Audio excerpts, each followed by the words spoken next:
Good morning. It is Tuesday, and I just had to stop real quick as I'm pulling out of the driveway to look at this sunrise. Check this out. Now that's pretty amazing, pretty nice, and that's just right outside my door. So I'm off to work. Yesterday, I left a little bit later than this, and it took me 2 hours to get to work. So I'm hoping, I'm leaving at my normal time, that it will not take that long. Let's see if we can get some cool sunrise photos for you in a time lapse.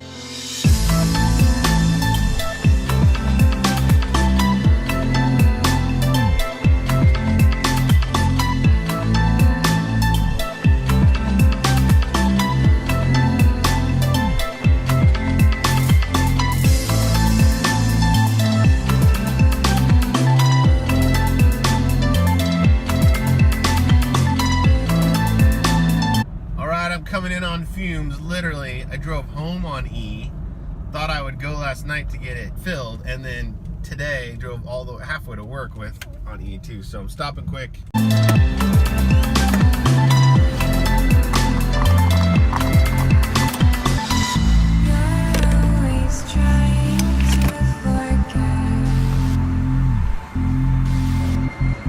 All right, so I made it in. I got gas, full tank, ready to head back to work. But something came up when I was there. So I stopped to get gas at one of the richest parts of the country, I guess per capita or whatever. A girl pulls up in front of me as I'm filling up, and she steps out, and she's got to be 16 years old. She's driving a black Mercedes. I don't know what series and all that stuff, but regardless, at 16 years old, your first car is a black Mercedes. Now, maybe she's borrowing her parents' car and all that good stuff.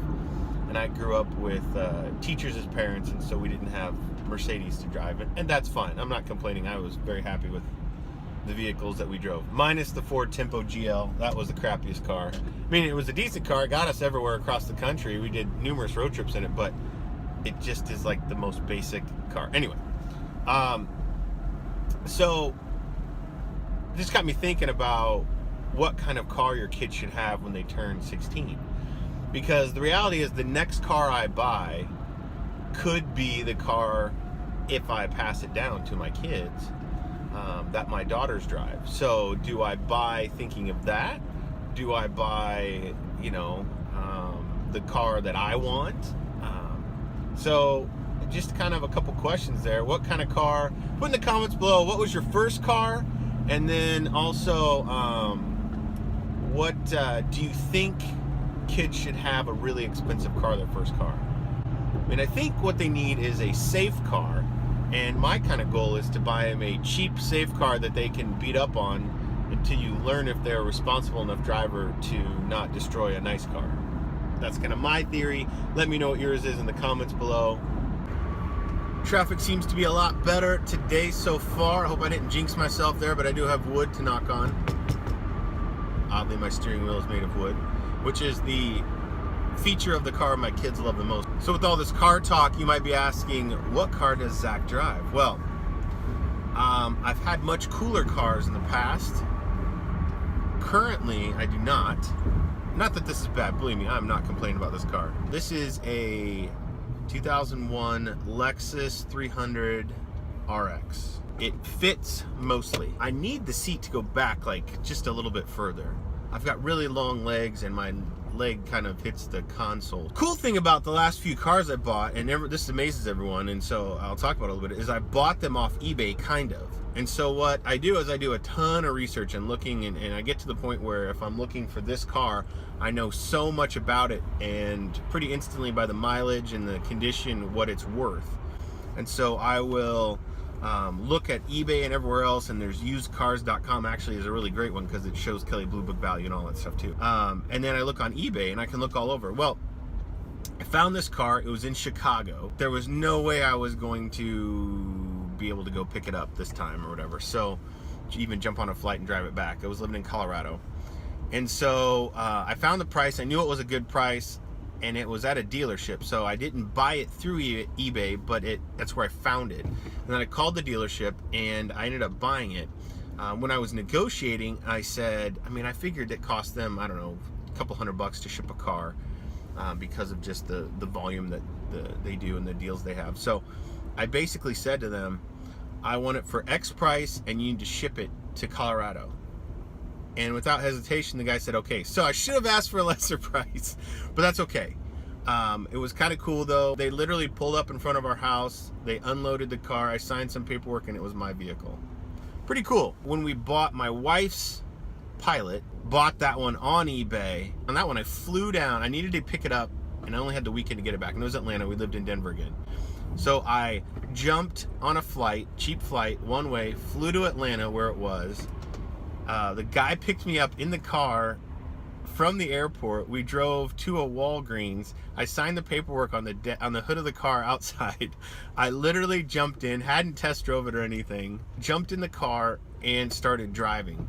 And I literally drove all the way that afternoon to Kansas City, stayed at my buddy Kyle's house. What's up, Kyle? That's, I don't know, roughly halfway, probably more than halfway. Then I jumped in the car the next morning, got up early, and drove all the way to Colorado, which is another probably 10 hours from his house, and got there Sunday night. That car worked out great. We've had no problems with these cars I bought online. We've lucked out. Then I got one more story about a car. This is the car that I would say almost got me divorced. I mean, not really, but kind of, but not really.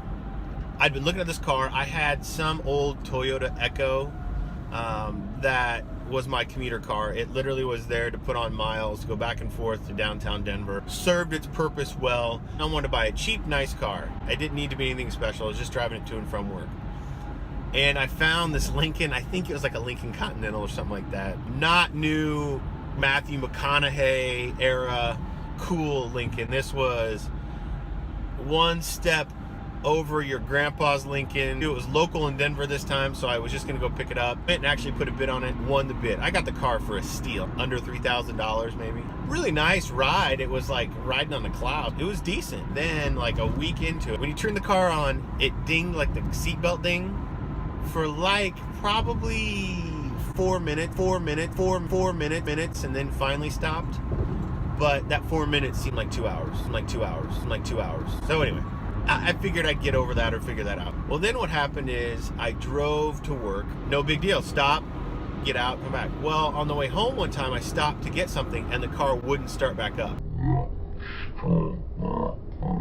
Well, come to find out that was the problem. There was something wrong with the alternator. I believe that was it. Something needed to release, but it wouldn't release until it cooled off. So literally, if I drove this car, I had to, if I stopped somewhere, I had to let the car completely cool down.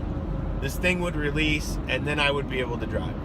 Not only did I buy a car without telling my wife, which she was really upset about, even though it was a good deal, it didn't matter, right? I didn't tell her, okay, I get it. But the thing was a lemon now, and so I had to live with that too. Decided what I would do is I'd flip finding an alternator for that vehicle online on eBay. So this was an eBay car to no end.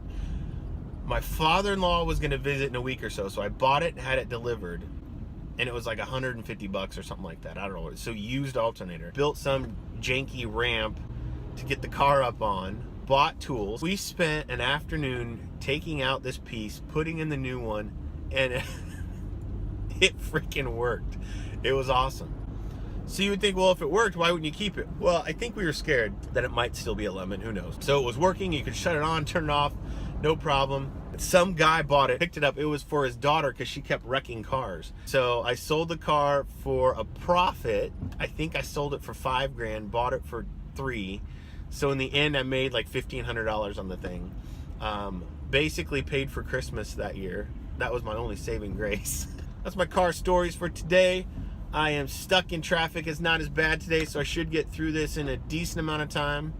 I still will be late for work, it looks like, but really maybe only by like 15 minutes. Talk to you guys later. Have fun, be good. Okay, got one more story. We were driving the Ford Tempo GL that I referenced earlier. Again, my brother, he took it on a road trip all the way out to New York City and back. Like literally only stayed a day in New York City and drove it all the way back from Iowa. And when he pulled up, I was waiting so I could jump in the car, go pick up my friends, and we could go on our trip. He pulls in and the thing is just smoking like crazy. Woo! Brakes. It's smoking, just pouring out. And I'm like, what is the deal with the car? I gotta take this in like 5 minutes. And he goes, no, it's fine. It just overheats. So you have to like open up the coolant thing. It sprays out everywhere. And then you put some new coolant in and then you're fine. That's not fine, but we're college students, so we don't care. We think it's fine. And the smoke supposedly is just it, after it shoots out over the car engine, then that stuff burns off. And you're actually driving, you don't see the smoke coming out of the engine. It's only when you stop. So stupidly, or not, whatever you want to call it, living the adventure, Louis, we jumped in the car. I picked up my friends. It's smoking. Their parents are like, what are you guys doing? And I told them, hey, it's no big deal. It's just the stuff burning, some oil burning off the engine, something like that, right? So we jump in the car, we drive. We're hitting Kansas City, and we're, of course, driving probably 100 miles an hour. Not that we like to speed. Get to Kansas City, we get pulled over by a cop. When he walks up, there's just smoke billowing out from under the hood. And he is like, what are you guys doing? We're like, well, we're headed on this road trip. And he goes, where are you going? So we're going to Phoenix to see a friend. It's spring break. And he goes, you're going to Phoenix in this car? I said, yes, officer. He goes, I wouldn't go to the next exit in this car. It was that bad that a cop said he wouldn't drive it to the next spot. Just another quick little story from my crazy college days. Okay, so the road opened up, the little detour. People must have got used to it today, or it's lighter traffic a half hour earlier. I don't know, combination of all the above. So it looks like I will be on time to work. I know you guys were worried about that. I appreciate your concern. Thank you for that. And as always, have fun, be good.